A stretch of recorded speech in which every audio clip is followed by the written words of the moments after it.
Hey, pre-calc honors. Here we are again today with Flip This Classroom with Dr. Platko, and we are on 5.3b.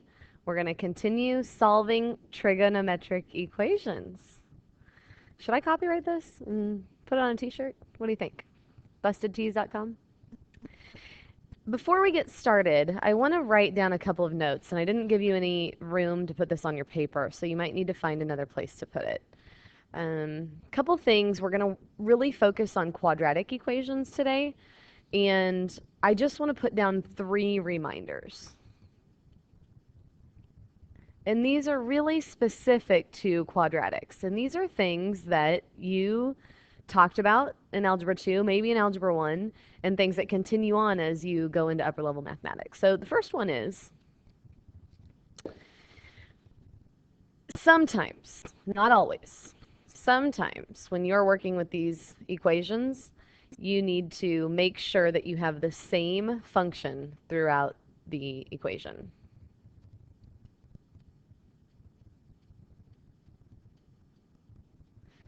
Make sure you have the same function throughout. That means all sines or all cosines. And that won't always be the case. You just need to get good at making an educated guess. Step number 2.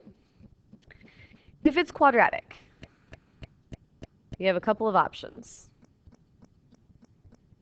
Option A, you could set it equal to 0 and factor.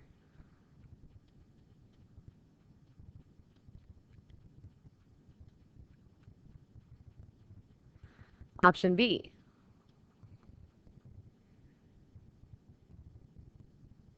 you could make a quadratic. Let me not put that as option B. Option B would be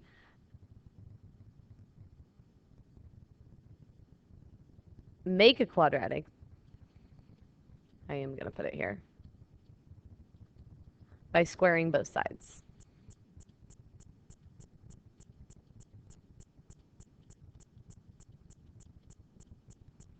Believe it or not, you learned if you have a quadratic and you use the completing the square method, which we probably wouldn't do here, those are other methods that you can use quadratics. And just if you ever got stuck, then you could use them. You could complete the square, or you could use the quadratic formula. The last thing, and this was kind of the thoughts that I was trying to gather because I didn't have them in my head. If you have these two terms in your equation, meaning you're missing the linear term, you have the squared term and you have the constant, there's something that you can do called extracting square roots. And I will talk about that later. And in this case, you actually don't want to have the equation set equal to 0.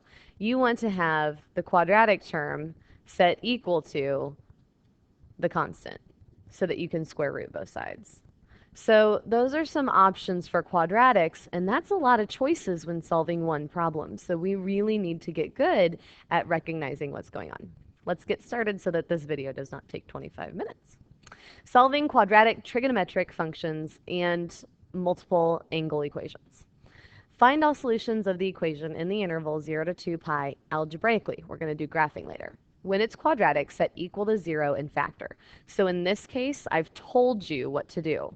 So we are going to first set this equal to 0, cotangent of x, cosine squared x, minus 2 cotangent of x equals 0. It's now time to factor this. I have 2 terms.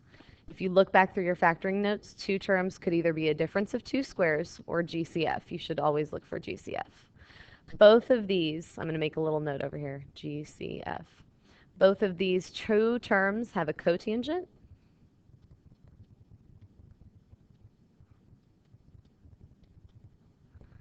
Cotangent times cosine squared, there's that term. Cotangent times -2 is -2 times cotangent.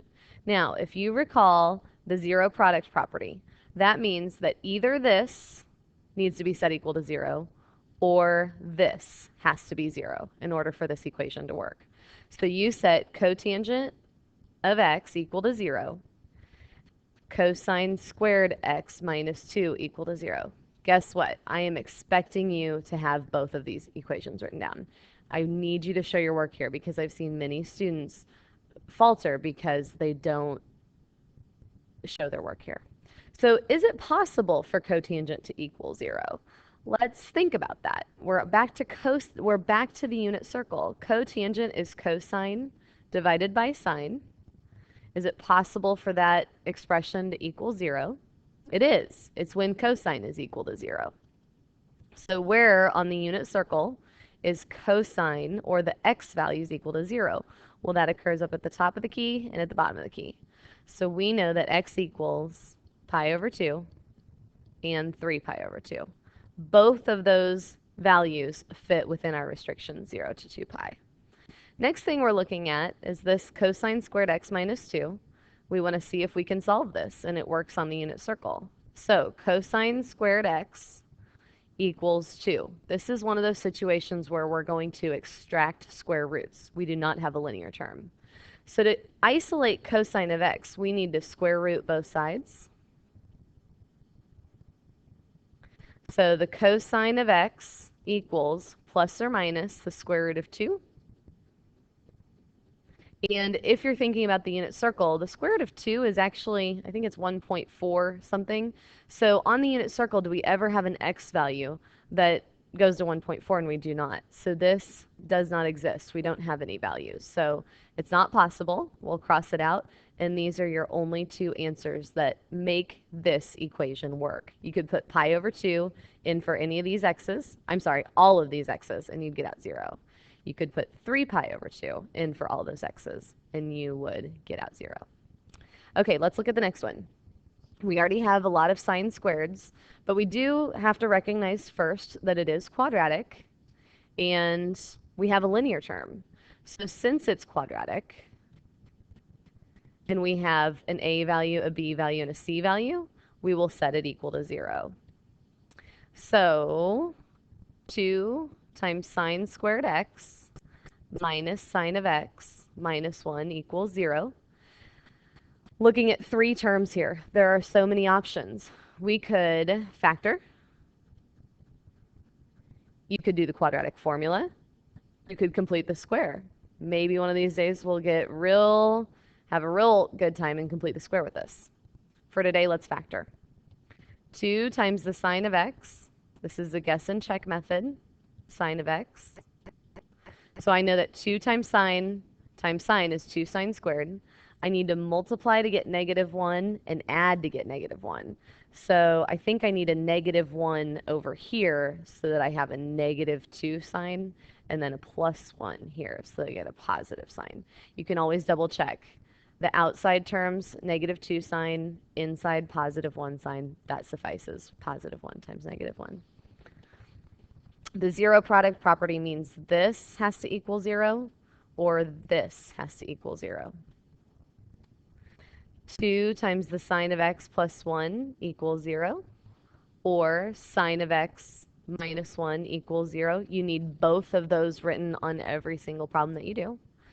I am trying to isolate the trig function. So I'm going to subtract 1 from both sides. 2 times the sine of x equals -1. Divide everything by 2. Sine of x equals -1/2. So where in between 0 and 2 pi do my y values equal -1/2? Well, we're thinking right here, and we're in radians. So this is 7 pi over 6. Let me get a little bit more space here. X equals 7 pi over 6. And then since I'm going around from 0 to 2 pi, I'd stop here at 11 pi over 6. 2 answers so far. Let's check out the next one. I need to isolate the trigonometric function. So add 1 to both sides. Sine of x equals 1. So where in between 0 and 2 pi is my y value? Because the signs are the y values on the unit circle. Where my y value is equal to 1, x equals pi over 2. Quite a few answers for this problem. Let's move on to the next one. Looking at this problem, I see a trinomial, I see a quadratic, I see two different functions, and I really believe strongly that this is going to have to change. The reason why is I can't easily change a cosine to a sine, but I can change a sine easily to a cosine using the Pythagorean identities. So first thing we're going to do is a Pythagorean identity so that all of our functions look the same. 2 times 1 minus cosine squared x plus 3 cosine of x minus 3 equals 0. Now keep in mind you are solving a quadratic, so I would write this in standard form. Distributing 2 minus 2 cosine squared x plus 3 cosine of x minus 3 equals 0.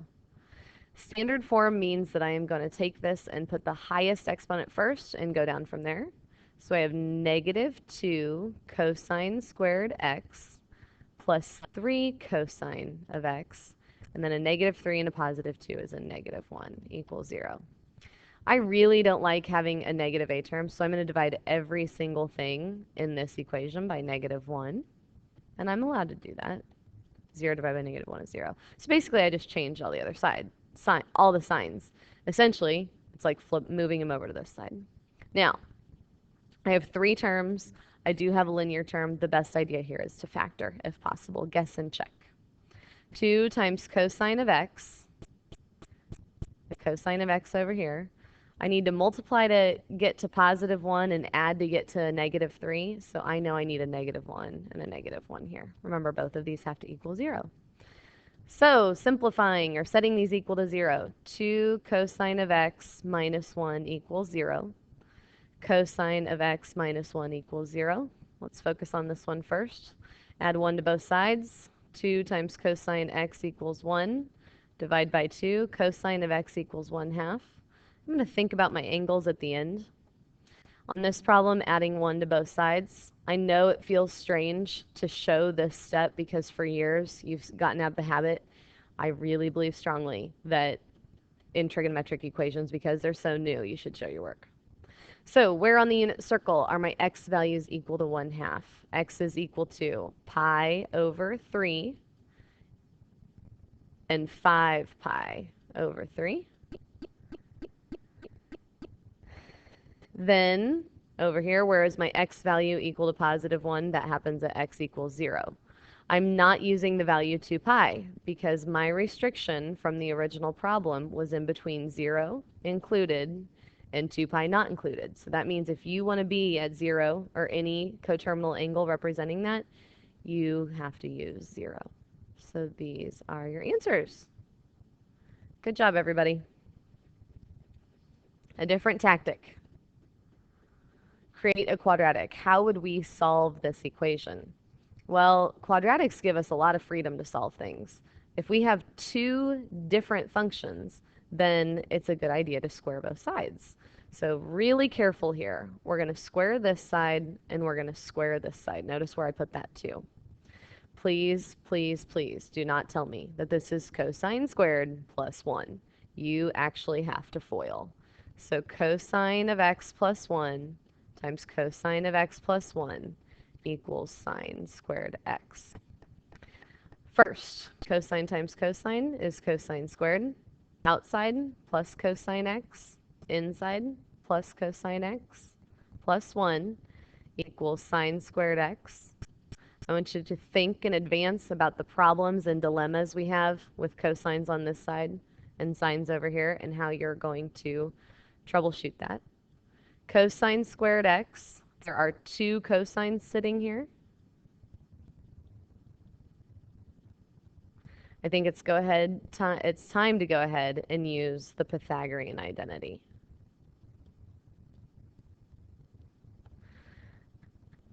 So cosine squared x plus 2 cosine of x plus 1 equals 1 minus cosine squared x. Those parentheses aren't really necessary. Interesting enough, I believe that we should set this equal to 0. So I'm going to add cosine squared to both sides. And you're not used to this, but I'm going to subtract 1 from both sides at the same time. So I did 2 steps at once. This is 2 cosine squared x plus 2 cosine of x So simplify to 0. Over here, I should hold my place with a 0.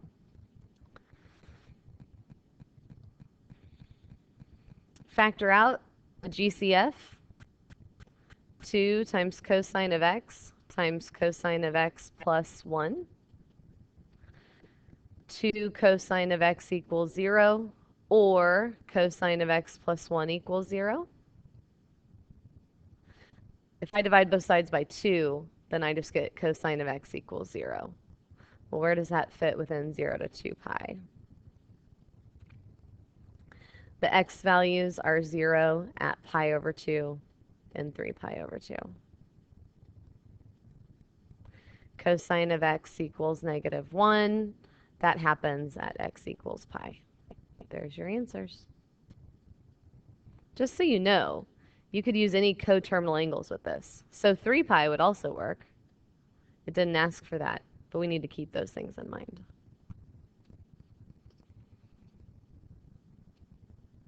I just wanted to look ahead and see how many more problems we have. How much time have we been using so far today? You know what? We're going to have to wrap this up.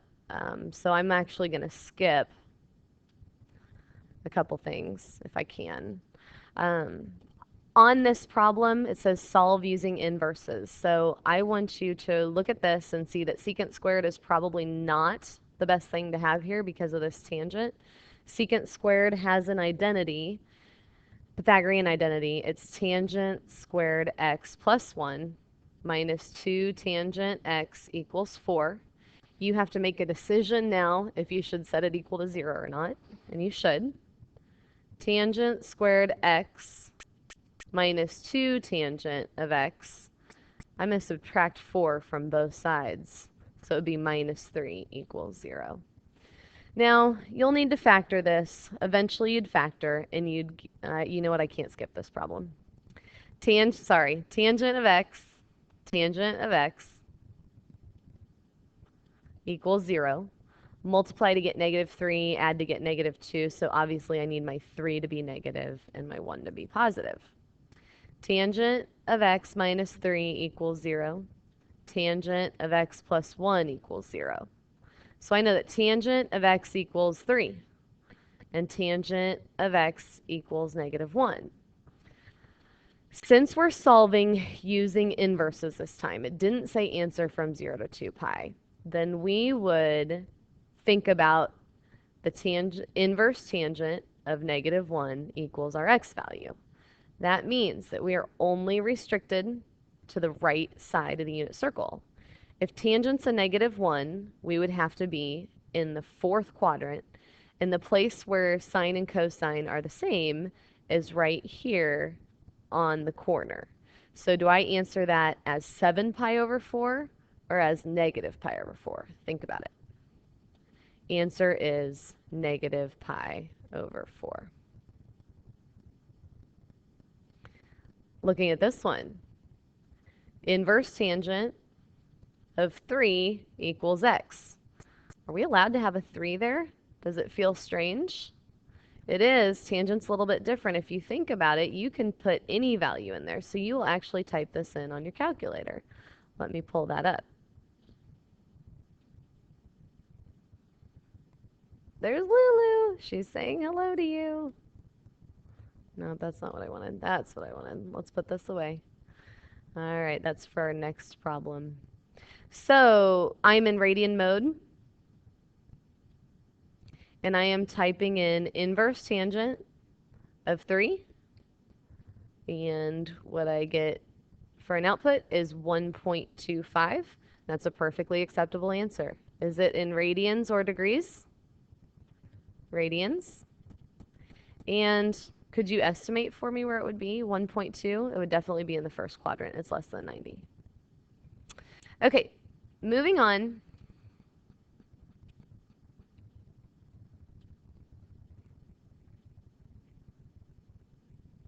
Solve a multiple angle equation. This isn't something that we need to do a lot of, but you do need some exposure to it.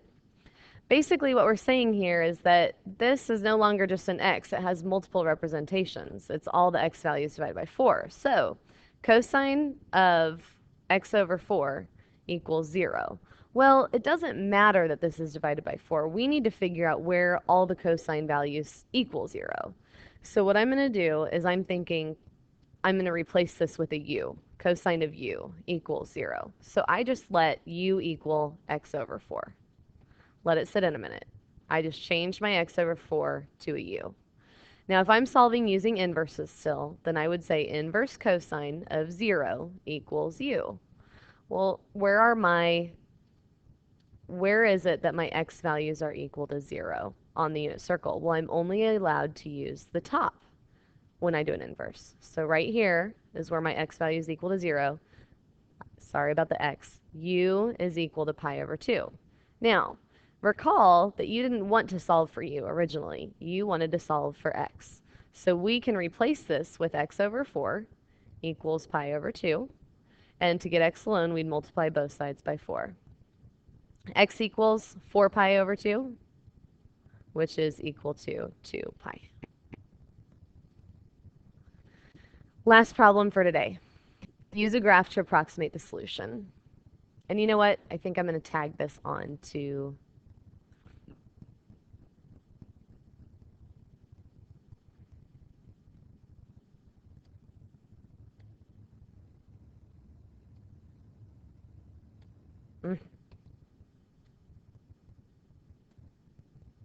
All right. The technology is getting the best of me. Closing clear. That's what I want to do. I want to know how much time we spent, and I apologize for that. 21. We need 4 more minutes, and this will be your longest video of the season. All right, use a graph to approximate the solution. You need to recognize at all times that everything, almost everything we do in math, you can do algebraically and you can do on a graph. So what we're doing here is we're saying, tell me all of the angles that will make this a true statement. These are not, it's not every single angle because these are not identities. But if I graph this and I graph this, they will share some angles in common that makes this a true statement. So what we need to do is we need to graph y sub 1 equals 4 times sine squared x, and y sub 2 equals 2 times the cosine of x plus 1. This is a great example because we have to deal with the exponent. So I'm going to go ahead and grab my graphing calculator. By the way, everything needs to be in between 0 and 2 pi when we answer. So let me work some magic here with my technology. I'm going to clear this, and I'm also going to close your eyes, delete both of these. I've been practicing. Okay, y sub 1 is equal to 4 times sine squared x. There's a couple different ways to handle that. You guys could write that as 4 times sine of x times sine of x. What you want to be absolutely sure of is that you don't square the x value. So type in a 4, and then I'm going to use parentheses. I'm going to type in sine of x.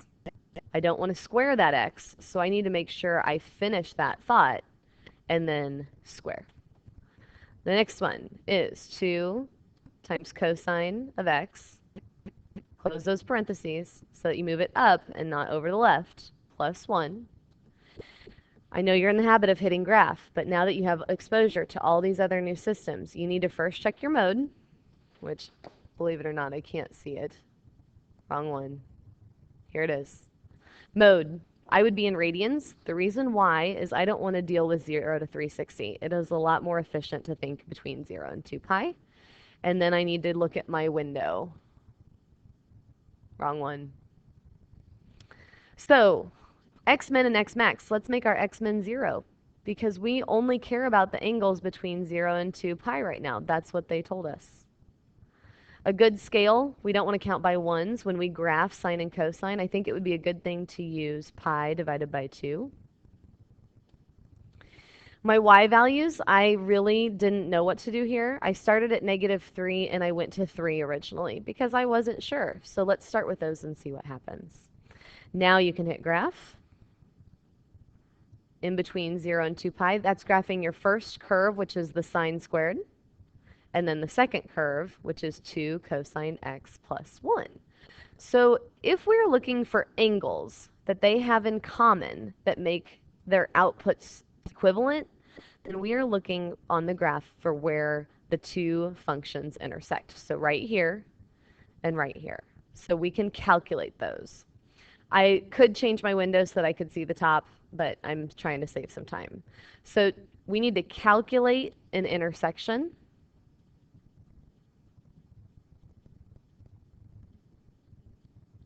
So go to second, trace, which is calculate. We want to find an intersection, choose 5. What it does is it puts your cursor on the first curve. It's asking you which curves you want to find the intersection of. So hit enter and say, yes, that's a great curve to choose. Now it moves it to the second curve. If you had 3 curves, then you would have to tell it specifically which 2 to use. However, this is a good choice, or that's the only choice, so it goes to that. Now it says to guess. Well, this time a guess is important because it has 2 different answers for you. So I'm going to move over here very slowly towards the intersection of those 2 curves. I hit enter and it finds the exact location for me. X is equal to 0.86. And that's the answer. However, there is one more answer. X equals, I want you to go ahead and start finding it on your own. By the way, these are radians. It's an angle. It's in the first quadrant. Let's calculate an intersection. Oh, first curve, that's good. Second curve, it automatically jumps to the second one. Man, I've got to move pretty far away from this one. So I'm trying to arrow over there as quick as I can because you guys have been so patient today. Okay, I think I'm close enough now.